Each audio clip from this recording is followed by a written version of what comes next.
1. Mute Group Theory atau teori bungkam lahir dari karya seorang antropolog Edwin Ardener dan Shirley Ardener menyatakan bahwa kelompok yang menyusun bagian teratas dari urutan tingkat sosial menentukan sebuah sistem komunikasi bagi budaya tersebut. Kelompok yang dianggap lebih rendah seperti wanita, kaum miskin, dan orang dengan kulit berwarna harus belajar untuk bekerja dalam sistem komunikasi yang dikembangkan oleh kelompok dominan. Kesimpulannya, dalam teori bungkam inilah kelompok dominan yang mendominasi atau memegang atas kekuasaan. Sebenarnya kelompok yang dianggap bungkam ini bukan tidak bersuara. Mereka kaum wanita dan kaum bawah telah berbicara, namun sama seperti berbicara kepada telinga yang tuli. Akibatnya mereka tidak didengar dan mereka memilih bungkam. Munculnya kelompok bungkam ini didasari oleh tekanan, penindasan terhadap suatu kelompok dalam bentuk ras, gender, pekerjaan, dan lain sebagainya. Cheryl Kramarey merupakan seorang profesor dalam komunikasi wicara dan sosiologi di Universitas Illinois. Ia melakukan riset pada tahun 1974 dengan menampilkan perempuan dalam kartun. Cheryl Kramarey menemukan bahwa perempuan digambarkan sebagai ketiadaan. Menurut Cheryl Kramarey, Mute Group Theory atau teori kelompok bungkam adalah sebuah teori yang berusaha mencoba memaparkan fenomena yang terjadi di lingkungan sosial. Kelompok bungkam adalah kelompok yang lahir dari tekanan-tekanan dari kelompok dominan. Menurut Edwin Ardener dan Shirley Ardener menyatakan bahwa bahasa dari satu budaya memiliki bias pria yang melekat di dalamnya, yaitu pria menciptakan sebuah makna bagi suatu kelompok dan membungkam suara perempuan dengan cara ditindas dan tidak didengar. Akibatnya, perempuan tidak mampu untuk mengekspresikan dirinya di dalam dunia yang terdominasi laki-laki. Terdapat 3 asumsi dari Mute Group Theory. Yang pertama, perbedaan pengalaman yang disebabkan oleh pembagian kerja yang mengakibatkan perbedaan persepsi yang dimiliki perempuan dan laki-laki terhadap dunia. Yang kedua, wanita merasa sulit untuk mengartikulasikan ide-ide mereka karena pengalaman pria lebih dominan. Yang ketiga, perempuan harus melalui proses penerjemahan ketika berbicara untuk berpartisipasi dalam kehidupan sosial.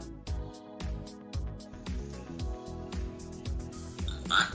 Konteks sosial, Mute Group Theory, dalam media massa, ritual sosial, tempat kerja, politik, pendidikan, dan teologi.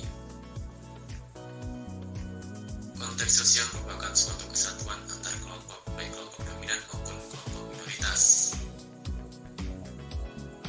Namun, terdapat juga suatu kelompok bungkam. Kelompok bungkam sendiri adalah kelompok yang mendapatkan tekanan-tekanan dari kelompok dominan terhadap kelompok minoritas. Adanya rasa dominasi kelompok sehingga mengakibatkan adanya tekanan-tekanan terhadap kelompok minoritas. Dan perbedaan persepsi gender bahwasannya perempuan agar tidak mudah untuk bergaul ke dalam dunia luar. Maka hal ini tentunya akan berdampak pada rasa sosial dari suatu kelompok minoritas. Hal ini juga berawal dari ejekan, lepas kontrol, ritual yang biasa terjadi di dalam lingkup pernikahan, misalnya pihak orang tua perempuan menyerahkan anaknya ke pihak laki-laki. Dan terakhir adalah suatu tindakan pelecehan. Hal-hal tersebut harus ditangani sendiri oleh kelompok minoritas, yaitu dengan 3 cara. Yang pertama adalah asimilasi, yakni dengan cara membaur dengan kelompok dominan. Yang kedua, pemisahan dengan cara meminimalkan kontak dengan kelompok dominan. Dan yang terakhir adalah dengan cara akomodasi. Contoh kasus yang sering ditemui para peneliti antropologi atau yang biasanya orang kulit putih tidak mendengarkan suara-suara dari kalangan yang tidak berdaya atau powerless. karena mereka biasa menyimak dari kalangan laki-laki dan mendengarkan bahasa laki-laki. Mereka tidak berusaha untuk mencari dan memahami seperti apa bahasa wanita karena mereka menganggap wanita sebagai sosok yang sulit untuk berbicara.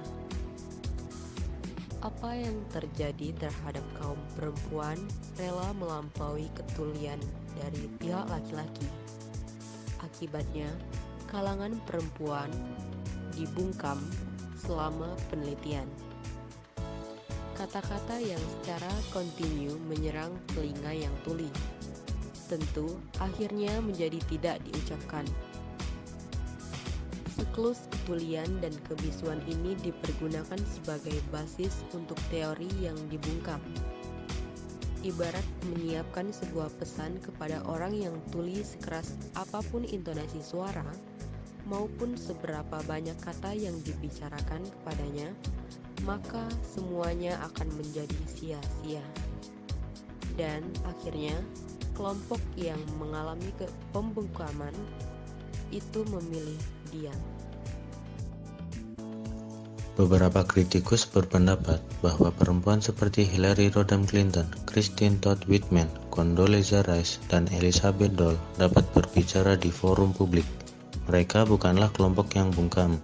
Selain itu, tidak banyak bukti empiris untuk mendukung teori ini. Hal ini dikarenakan teori kebungkaman berasal dari 20 tahun yang lalu. Kesimpulannya, teori kelompok bungkam atau mute group theory terjadi ketika ada sekelompok orang yang tidak dapat mengutarakan aspirasi maupun inspirasinya akibat adanya tekanan dari kelompok dominan. Kelompok bungkam sendiri memang pada awalnya banyak menekan akan kaum perempuan. Namun jika diaplikasikan di masa sekarang, kategorisasi kelompok bungkam ini bisa terjadi termasuk pada kelompok laki-laki ataupun kelompok lainnya yang memiliki perbedaan suku, agama, dan golongan.